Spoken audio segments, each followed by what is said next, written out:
So genuine question for you to answer in the comment section below. How long is too long to not fix a game that's like super broken?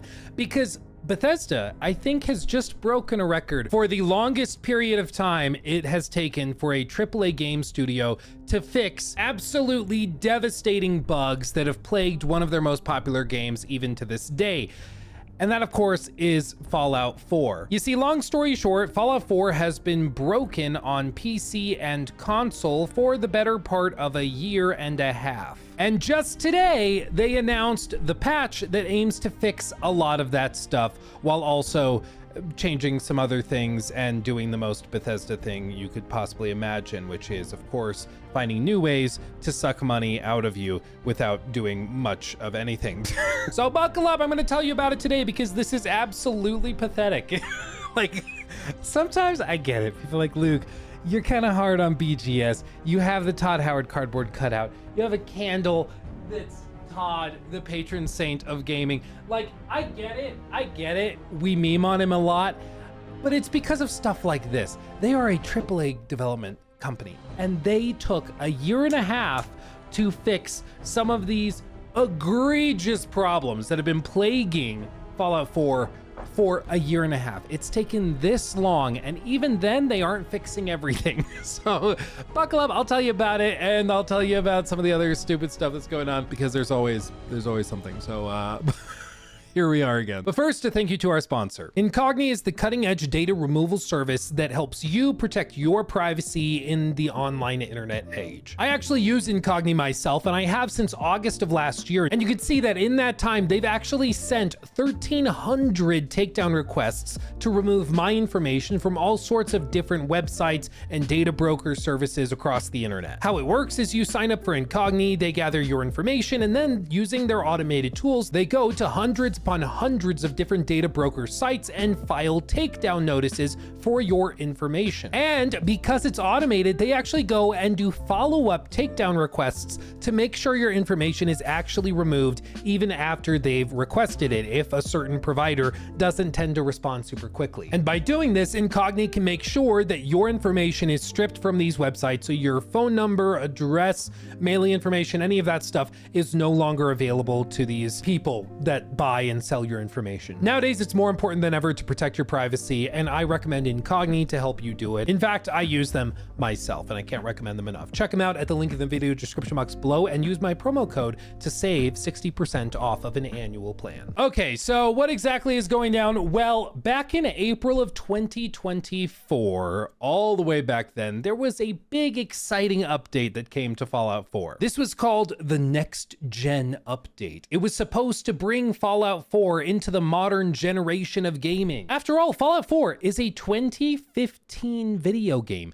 This year, it is 10 years old. Think about that. Just like appreciate how long ago that was. It's a decade old at this point, which is insane. And in a lot of ways, it was showing its age with all sorts of problems with ultra-wide support, mod support. There's also been a problem with the max FPS that I'll circle back to later in this video that is, shocker, still present. But with this next gen update, the goal was for them to modernize the game, similarly to how a lot of other studios have modernized older games for current players and current hardware. And honestly, I think this is great. If you can take a game that's 10 years old that people maybe are not playing because it doesn't work well on their PC or console or whatever, and you can modernize it for a new audience, that is awesome. Get it so it can run. That's great. There's a lot of old school like PC games from the early 2000s that you just can't play anymore without a lot of technical know-how.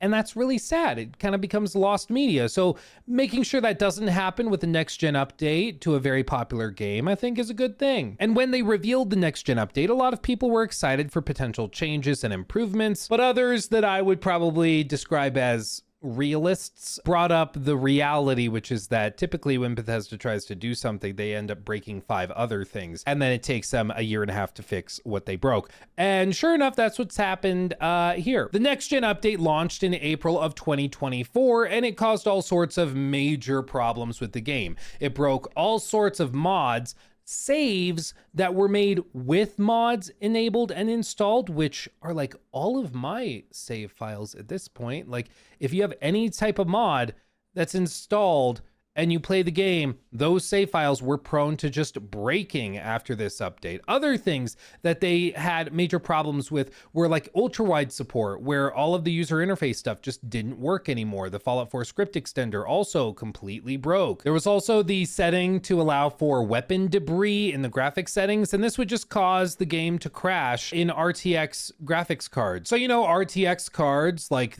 going back to the 20 series from NVIDIA, which launched, I kid you not, all the way back in 2018, 7 years ago. They still don't have support for graphics cards in all the graphics settings, even with 7-year-old cards. Because of course they don't. And listen, some of this stuff was fixed by the modders. They were able to rework the script extender and get it working and some other mods and stuff, and they got it functioning. But there were other problems too. For example, this is a Reddit post, and if I hover over it, you can see it was posted Friday, April 26th in 2024. This is a year and a half old, okay? This is an old post. And in it, there's somebody describing how the next gen update has broken V.A.T.S on consoles with the Xbox Series X, and people in the comments also say that it was a problem on PlayStation with the PS5 version of the game as well. And specifically what would happen is when you would try to use V.A.T.S and target enemies, it would scan through the wall, have false estimations of how likely you were to hit the target, so it would constantly change the likelihood of you hitting them and like rescan it. You could see right before he got off the scope, it swapped down to 0 on these areas, but then the leg is still 59 and the head is 23. And this was present all over the place on all sorts of different console configurations, and then also different environments within the game. Whether you were in this area of the map, anywhere else, it was present. It basically broke V.A.T.S, a major component of the game. Like, to say that you broke V.A.T.S in Fallout for a year and a half is kind of like saying that like potions were broken in The Witcher 3 for a year and a half, or like you weren't able to use implants in Cyberpunk for a year and a half. It's a major piece of the gameplay systems and like loop that everybody engages with, and it's just been busted for a year and a half. And you might say, well, maybe they updated that after like a few weeks or something. No, it still was being complained about, as you can see here, in July of that year, and it's still a present today, with posts being made as recently as 2 days ago on these subreddits complaining about V.A.T.S still being broken. It seems like some people think that it's not broken because their experience has been different, or they're playing on PlayStation where it doesn't seem as broken. But as you can see, Mr. Chainsaw did some experimentation where he basically went through and found that on PS5 it's also broken, but the numbers will display more realistically or even properly at times, but the under the hood math that is being used to actually determine the likelihood of a shot landing or not, that is still broken. So the Xbox version of the game just presents the data accurately, at least at times, and then the PS5 version is broken, but just in a different way. And it's been like this again since April of 24. And again, I just cannot stress enough how insane this is. They are a AAA developer, and this is their most popular game, okay? Like, as of right now, there are 16,000 people playing Fallout 4. 17,000 were playing it within the last 24 hours, and it regularly is their most popular game on all of Steam. Starfield, for example, is sitting at 3,200 during this same time period with a 3,400 player peak. But even though it's one of their most popular games, they can't be arsed to fix it for a year and a half. And even then, what did they actually announce is changing? What are they actually doing here? Well, after a year and a half of these problems, they do mention that they're doing things like laying the groundwork to allow for additional storage for creations. That's paid mods. The in-game store where you can like pay money for little mods and things on console and PC. Yeah, like this update is mainly to target that, mainly to overhaul the game to allow for them to sell you more stuff. Again, it's just insane. The creations menu, a new creations menu has been added, making it easier than ever to discover, download, and enjoy content from professional developers and passionate enthusiasts alike. You see, they specifically say they are fixing the V.A.T.S accuracy bug. V.A.T.S hit chances are now consistent across platforms and no longer drop to 0 or show incorrect values. Targeting enemies through walls without the penetrator perk is no longer possible. NPC visual creations fix stuttering and hitching caused by creations that edit NPC visuals. Apparently there was a bug where if you like changed like clothing or skin and faces and stuff on NPCs through mods. It just caused the game to break and not run like at all above 10 FPS. So that's apparently fixed. Again, that was a problem going back over a year at this point. They do all sorts of other things, stability, handling the game stability when there's a Bethesda.net outage. That's good. Other things you can see that they say they finally fixed ultra wide support. UI elements, HUD backgrounds, and item previews now scale correctly for 21:9 and 32:9 aspect ratios. Menus, quest updates, tutorials workshop, and inspected objects are no longer stretched or squished. And like, this is all great. It took them a year and a half. Like, I'm gonna lose my mind. I cannot find a combination of words to communicate just how insane it is for a AAA company within a $4 trillion organization like Microsoft to take a year and a half to fix these very glaring, obvious issues. Like, it's just crazy. It's just insane. There's no one like them, really. There's no other studio in the industry that's this, I don't even know. It's not even like laziness, because they know what the issue is. They have hundreds of employees. They could do it. I don't think they're incompetent, because they can eventually fix it, but it's just like inefficient. It's just slow moving. It's non-communicative either. Like, there's no hustle. Like, I don't know how to even put it into words, but there's just no studio that's like this in the industry. And it's why you probably clicked on this video, because you're like, what did they do now? But seriously, it's because this is so weird. This is so rare. It's crazy. Like, just today, I was talking to somebody who worked on KCD2. And as you guys know, that's one of my favorite games ever. I love Kingdom Come Deliverance 2. And he was telling me how when they delayed the game initially out of the end of 2024 into early 2025, they got a handful of weeks extra, just weeks. And in that time period, they were delaying it for something else that was not related to programming or performance or anything, but they delayed the game, and they decided, okay, well, the programming team is still in the office. Let's work on some stuff. We aren't sure if we're going to hit 60 on consoles, but let's mess around with it, see if we can optimize it. And in the span of just a few weeks, they were able to like have major breakthroughs to get KCD2 running at 60 FPS on consoles. And they got it running so well that it even is one of the most recommended and enjoyed Steam Deck games, because it's so scalable. It can play on something as weak as a Steam Deck all the way up to as powerful as like a 5090 and still look amazing. And that difference in professionalism and hustle and execution, that's the difference here. It's taken them a year and a half to come out with a new menu to sell you stuff, to come out with some fixes to V.A.T.S, which is a core gameplay component of these Fallout games, to come out and fix things like the HUD, which made the game basically unplayable if you were trying to play it on an ultra-wide screen. It's taken them all this time, and they just now are putting it out, and that's assuming that this doesn't break other things. Because as we know, Bethesda always finds a way to snatch defeat from the jaws of victory, and what do they actually anticipate themselves for this to do? Well, you see, when they update this on November 10th, they're actually going to lead into it. The Fallout 4 updates you can see on the screen right here. This is in the game if you launch it today. Fallout 4 mods and Creation Club will be down for maintenance November 6th through the 10th. For a full 4 or 5 days, they need the whole thing shut down to overhaul it. New content will be unavailable, but you'll still have access to your load order and game.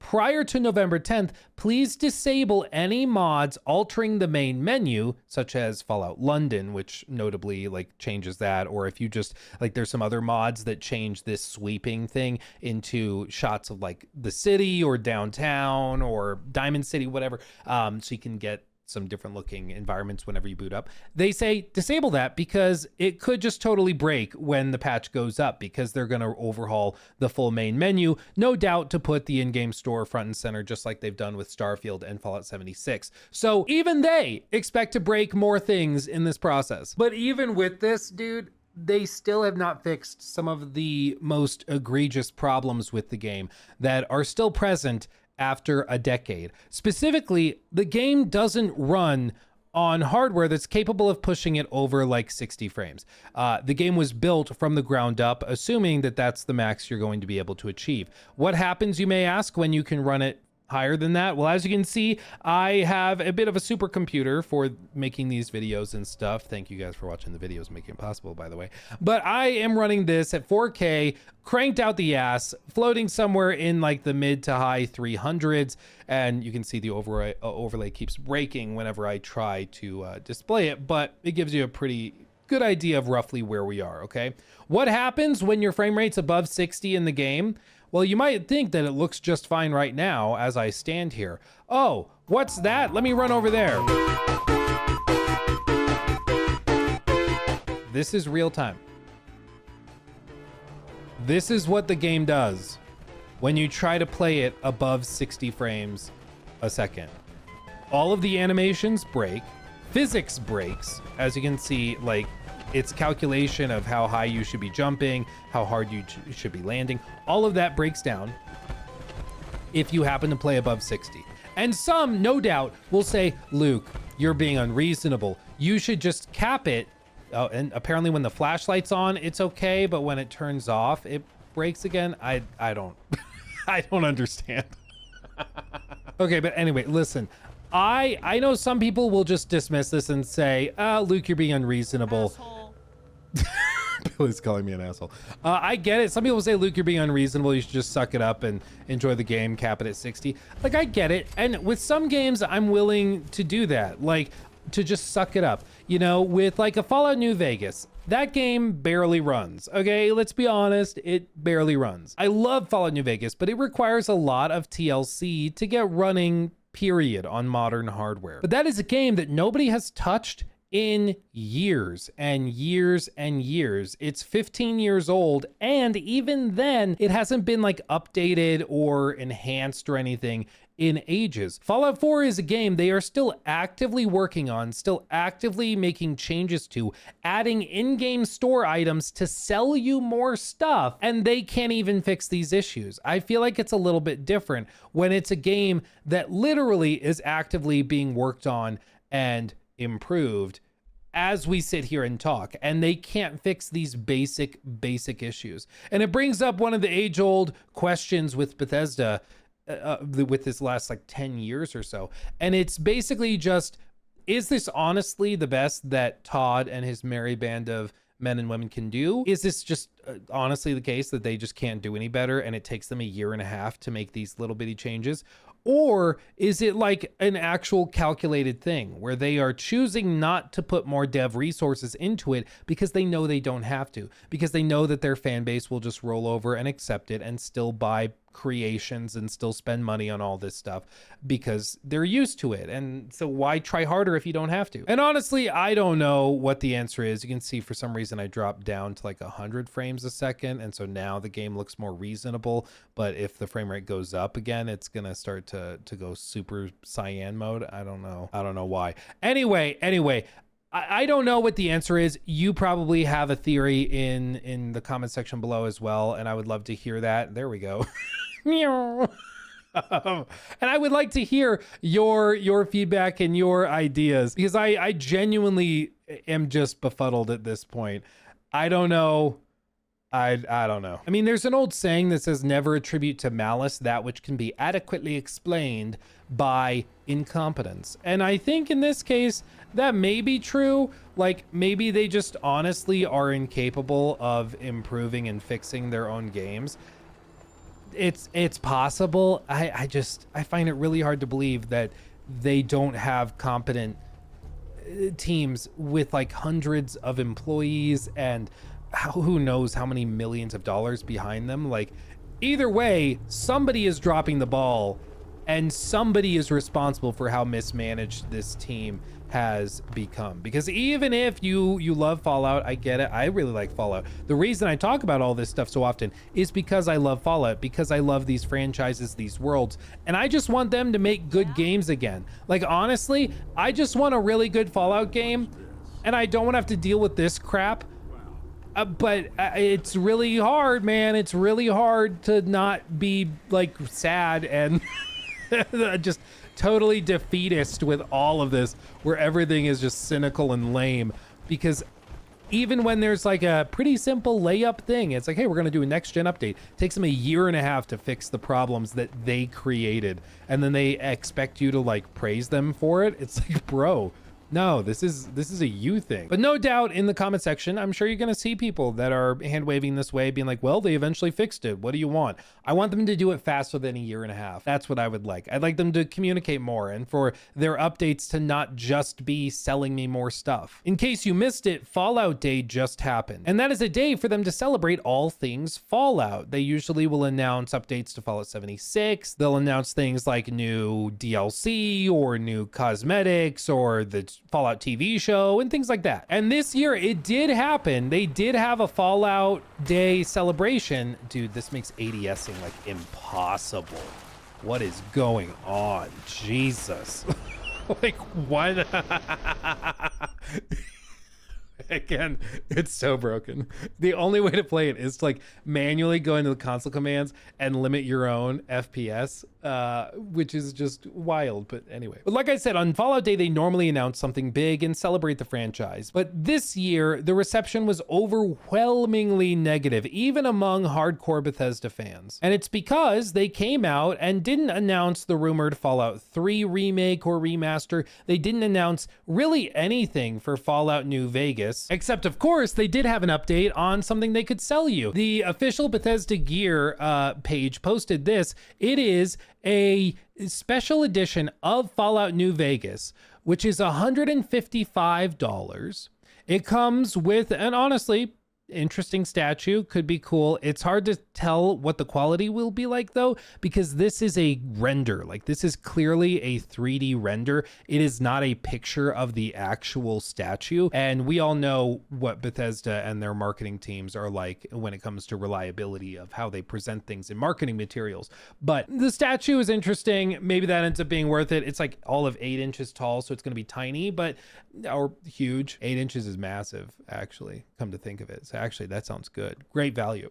What was also crazy is that the version of the game they're including in this is the like Fallout New Vegas Complete Edition. Okay, makes sense. The game's been out for ages. Makes sense that you would sell the Complete Edition. But this is a copy of the game that has literally been given away for free on services like GOG and all sorts of places regularly. And as of the time of the announcement of this package, it was actually on sale for $5 on Steam, which just made this all the more poetic and beautiful. Like they're upcharging it $150 basically for stickers and maybe a decent statue. I'll believe it when I see it though, because this is a 3D render. It's not the actual statue, which probably means they haven't manufactured any. They are going to take pre-orders for this 15th anniversary bundle and then manufacture to order how many were produced or rather ordered, and they'll produce that number, meaning that they don't even know what the quality is going to be like. It sounds like Nuka-Cola rum all over again, if you ask me. That's terrible. And it's not just me that feels this way. I mean, Senior X posted this. All about Fallout New Vegas was an Ultimate Edition, sure, overpriced, and nothing about a remaster. Mate, what the actual F? Our expectations were low, but holy, like, seriously. And like, I get it. Maybe expectations were out of whack. Maybe people were unreasonable to expect the announcement of like Fallout 3 remaster remake. Maybe they were unreasonable to expect something more for New Vegas. I get it, but it's just maybe more about the broader sentiments. It just feels bad when all a company ever has to share with you is new ways of them taking your money, and they never give anything back. There's never any sort of reciprocation. There's never any sort of like, here's a love letter to fans. It is always, here's a new way for you to give us money. And it's just not that exciting. It just isn't. Like at this point, Bethesda has become like the DSP of game studios, like largely incompetent, very, very lazy. And all they can do or talk about is how to get more money from all of you for at some point being a fan. And it's just crazy, man. It's just crazy. But here's the deal. This is this is insane. I wish I just had supercharged movement, but they also have it. So it's just miserable to try and play. Because my ADS, as you can see, like, it gets really, really unusable. But anyway, but here's my commitment to you, which is just that I am going to keep talking about it because, like I said, it's insane at this point. It's just totally unacceptable.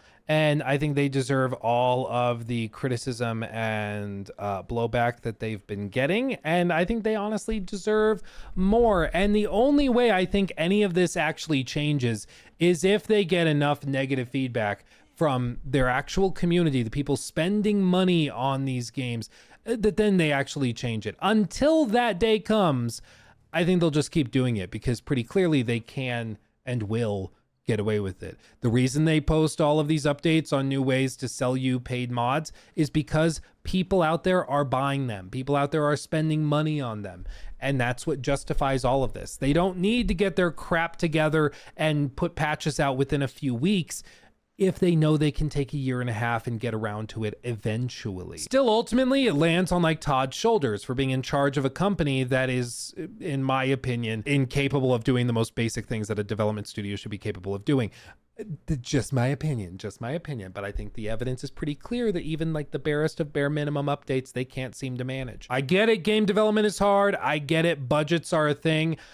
But this is like pretty basic stuff. I mean, like, come on. You're finding resources to put in-game stores into decade-old games. I think you can probably find a way to fix like the UI and fix things like the game being unplayable on modern hardware, for example. But anyway, I could continue rambling about this forever because it's just so baffling, but I will leave it there. As always, let me know what you think of all of this down below. Are you just as shocked that it took them this long to fix these problems, or are you kind of in my position and you're just generally surprised they bothered fixing them at all?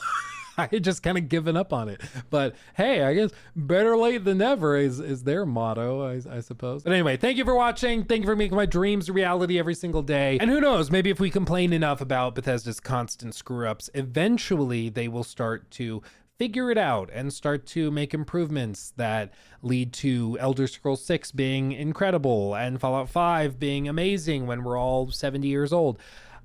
Maybe.